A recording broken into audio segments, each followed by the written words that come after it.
My name is Leo Cheverie. I am a member of CUPE Local 1870, where I'm past president, which is the P.E.I. support staff employees. I currently sit on the CUPE Indigenous Council, and I've been privileged to be part of that council for a long time. My job actually is I work as a library technician at Robertson Library at UPEI, and I've worked there since 1985.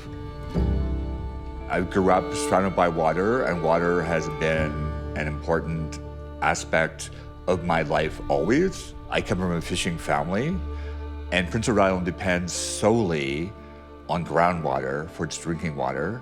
And so it's very vulnerable in terms of access to water and the purity of water. Seeing it on P.E.I., I've seen small farms be replaced by large monocultural farms and using a lot of pesticides or other chemicals which run off into waterways and made them anoxic. So there's a lot of bodies of water that I grew up with, including Diligent Pond, which is close to my home, that has become anoxic, and I see that destruction of fish and other things there.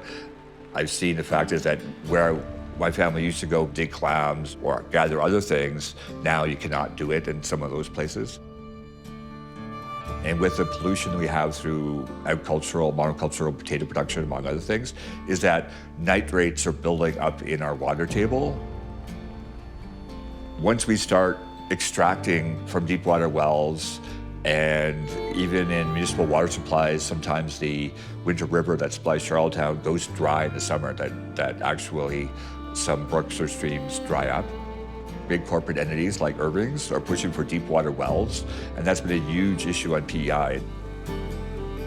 We also have this amazing number of watershed groups that are doing a lot of things to protect water and making sure that we can actually bring fish back where they've disappeared. I think there's so many things where people can come together. I certainly know that there are lots of allies that can come together. For example, I know that for generations in Nova Scotia, they had a paper mill that was actually destroying the water supply and the water resources of Pictou Landing. Like environmental racism is the only explanation I can find, like how they got away with polluting that community's water for so long. And so a lot of people like fishers, community members, Indigenous communities from throughout the Maritimes came together and said, this needs to be stopped. The more momentum we have of working together, the more we can make a difference. Another thing I was privileged to attend was a protest in Nova Scotia that people came together there to say, we don't want any drilling in the Gulf of St. Lawrence. There was a really strong push to drill just off the coast of Île-et-Madeleine. We know that one spill there could destroy the entire ecosystem of the Gulf of St. Lawrence, one of the most amazing places, diverse places for a number of species and fisheries that people rely on, like the people like Mi'kmaq fishers rely on.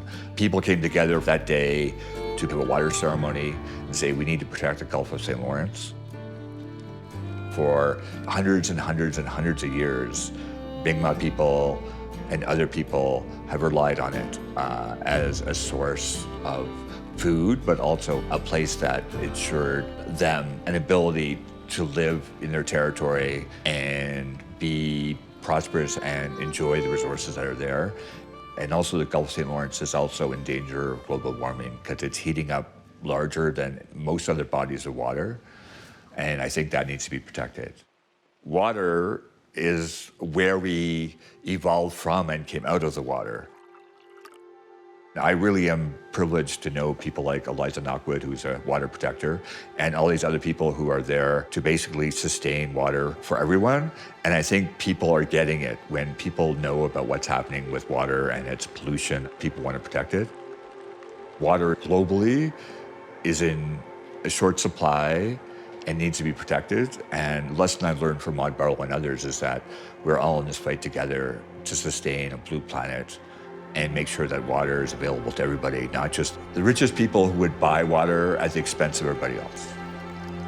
It's better to stop the pollution at a time where you can still use your water than to let these industrial processes destroy your water supply for short-term gain when you're looking at protecting water for the next 7 generations and beyond.